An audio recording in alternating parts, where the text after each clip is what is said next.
قائد اعظم ہمیشہ فرماتے تھے، کام کام اور بس کام۔ قائد اعظم کا یہ قول ایک پوری قوم کو جگانے کے لیے کافی ہے۔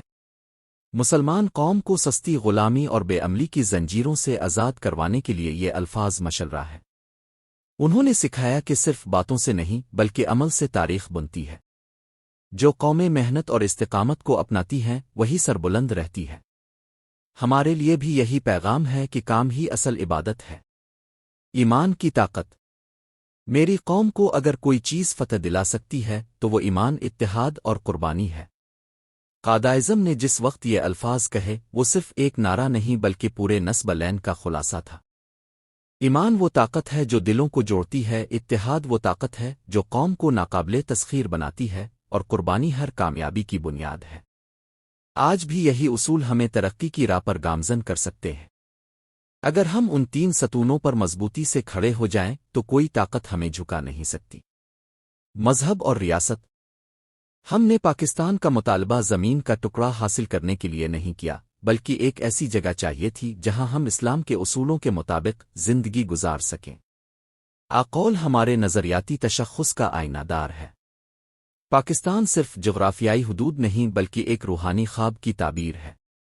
یہ وہ سرزمین ہے جو دین اسلام کے سنہری اصولوں پر عمل کے لیے حاصل کی گئی۔ قائد ہمیں یاد دلاتے ہیں کہ اگر ہم نے اس خواب کو حقیقی شکل نہیں دی تو ہم اپنے مقصد سے بھٹک جائیں گے۔ قوموں کی عزت۔ کوئی قوم اپنی زبان، ثقافت اور تاریخ کے بغیر زندہ نہیں رہ سکتی۔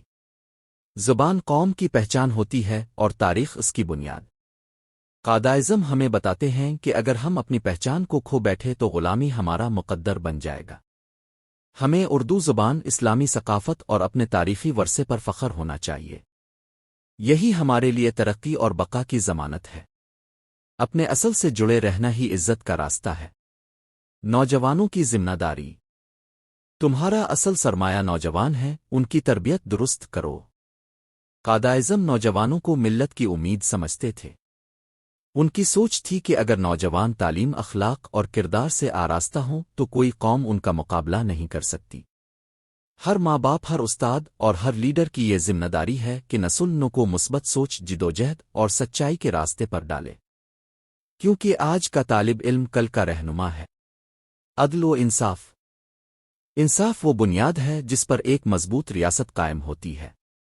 اگر قوم کو انصاف نہ ملے تو پھر وہ قوم تباہی کی طرف بڑھتی ہے۔ قائد اعظم نے ہمیشہ عدل کو اولویت دی۔ ان کی نظر میں قانون سب کے لیے برابر ہونا چاہیے، چاہے وہ امیر ہو یا غریب۔ ایک ایسا پاکستان جس میں ہر فرد کو اس کا حق ملے وہی اصل پاکستان ہے جس کا خواب قائد نے دیکھا تھا۔ ہمیں انصاف کو معاشرے کا ستون بنانا ہوگا۔ اقلیتوں کے حقوق۔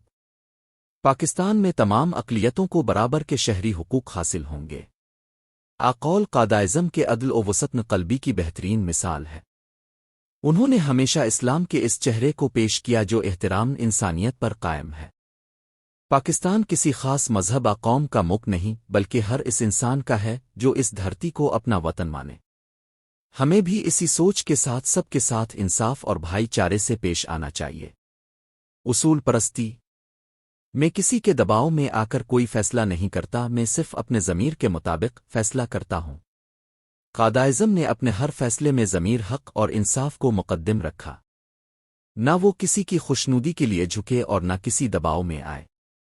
ان کی اصول پسندی ہمیں سکھاتی ہے کہ دنیا کی بڑی سے بڑی طاقت بھی اس شخص کو شکست نہیں دے سکتی جو سچ پر قائم ہو۔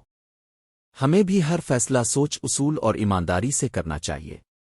عورتوں کا کردار۔ قومیں اس وقت تک ترقی نہیں کر سکتیں جب تک ان کی عورتیں ساتھ نہ دیں۔ قائد اعظم نے عورتوں کے کردار کو ہمیشہ تسلیم کیا۔ انہوں نے ماؤں، بہنوں اور بیٹیوں کو تعلیم، کردار اور عزت کے زیور سے آراستہ کرنے پر زور دیا۔